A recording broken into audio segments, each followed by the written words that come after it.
شادی، طلاق اور بچے۔ میاں بیوی میں تلخ کلامی ہوئی کوئی گھریلو وجہ تھی جو ہر گھر میں ہر روز ہوتی رہتی ہے۔ دونوں کا ایک بیٹا بھی تھا۔ صابر نے اپنی بیوی زویا کو گالی دی، تم سے جب سے شادی ہوئی یہ میری زندگی جہنم ہو گئی ہے۔ زویا بھی چلا کر بولی، تم نے مجھے اتنا درد دیا ہے، میں اب دعا کرتی ہوں مجھے موت آ جائے، اب تمہارے ساتھ ایک سانس بھی نہیں لے سکتی میں۔ جھگڑا کسی بڑی بات پہ نہیں تھا۔ 4 سال کا بیٹا ماں باپ کو جھگڑتے دیکھ رہا تھا۔ بیٹا بہت پریشان تھا، کبھی ماں کا ہاتھ پکڑتا تو کبھی باپ کا۔ باپ سے جب برداشت نہ ہوا تو اٹھایا ڈنڈا اور زویا کر مارنا شروع کر دیا۔ زویا چیخنے چلانے لگی، چیخوں کی آواز سن کر اہل محلہ آ گئے، انہوں نے آ کر زویا کو چھڑوایا۔ زویا کے سر سے خون بہہ رہا تھا، بیٹا ڈرا سہما دروازے کے پیچھے چھپا ہوا تھا۔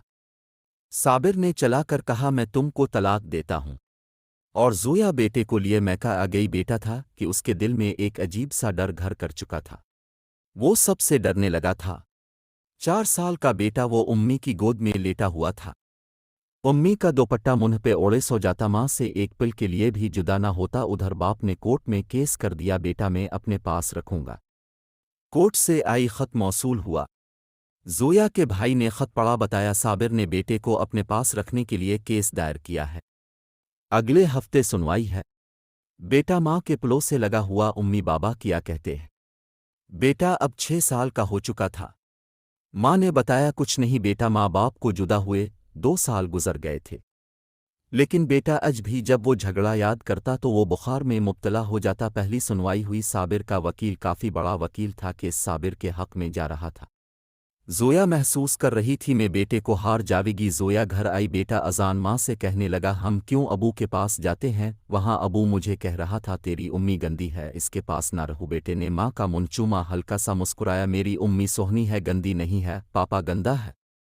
ماں کی آنکھ سے آنسو بہنے لگے۔ بیٹا جو ابھی 6 سال کا تھا اپنے ننھے ہاتھوں سے ماں کے آنسو صاف کرنے لگا۔ ماما کیوں رو رہی؟ میں آپ کو چھوڑ کر نہیں جاوے گا۔ بیٹا ماں کی گود میں لیٹ گیا، اتنے میں زویا کا بھائی آیا، زویا کی طرف دیکھ کر بولا، ہم کیس ہار جائیں گے، اذان کو اس کے باپ کے حوالے کرنا پڑے گا، اس کا وکیل بہت بڑا وکیل یہ۔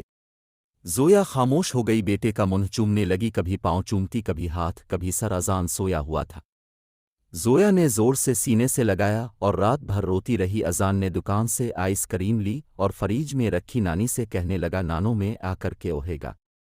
ماں نے اذان کے چہرے کو ہاتھوں میں بھرا اور آہستہ سے بولی، اذان بیٹا ماما ساتھ نہ بھی ہوئی تو کھانا ٹائم پہ کھایا کرنا، ضد نہ کیا کرنا اور دکان کی گندی چیزیں نہ کھایا کرنا، روز دانت کو برش کیا کرنا، ماما تم کو روز دیکھا کرے گی یہاں سے۔ بیٹا نہیں سمجھ پا رہا تھا ماما ایسی باتیں کیوں کر رہی ہے۔ ماں نے ہاتھ پاؤں چومے۔ اج فائنل سنوائی تھی عدالت میں، زویا بیٹے کو گود میں لیے بیٹھی ہوئی تھی، دل زور زور سے دھڑک رہا تھا، خیال یہی تھا کاش میں برداشت کر لیتی، اج بیٹے سے جدا نہ ہوتی، بیٹے کی خاطر خاموش رہتی۔ ادھر کارروائی شروع ہوئی، جج صاحب نے لکھا فیصلہ سنایا، تمام دلیل سننے کے بعد ہم اس نتیجے پہ پہنچے ہیں کہ بیٹا اپنے باپ کے ساتھ رہے گا۔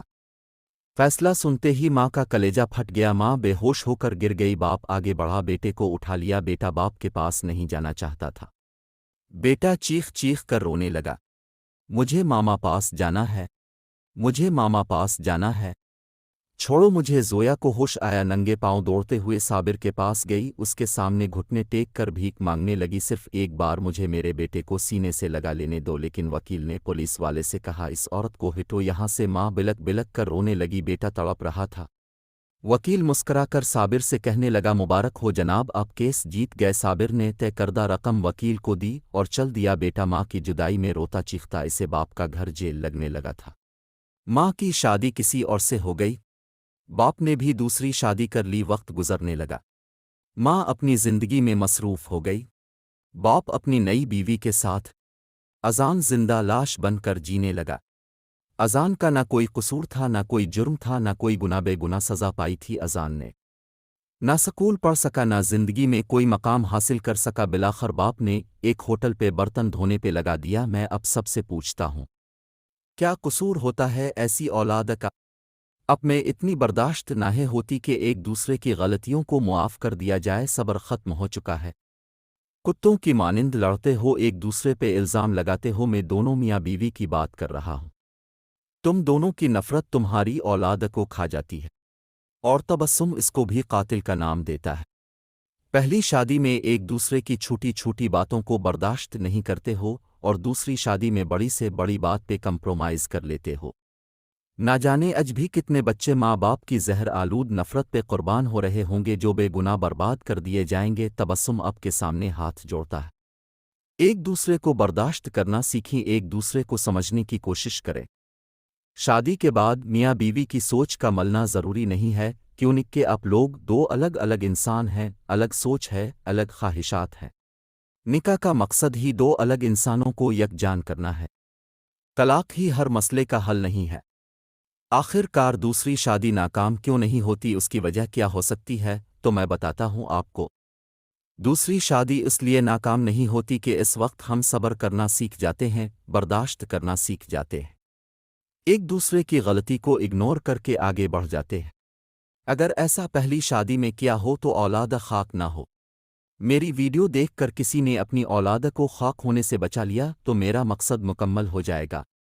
ویڈیو پسند آئی ہوں تو میرے چینل کو ضرور سبسکرائب کریں۔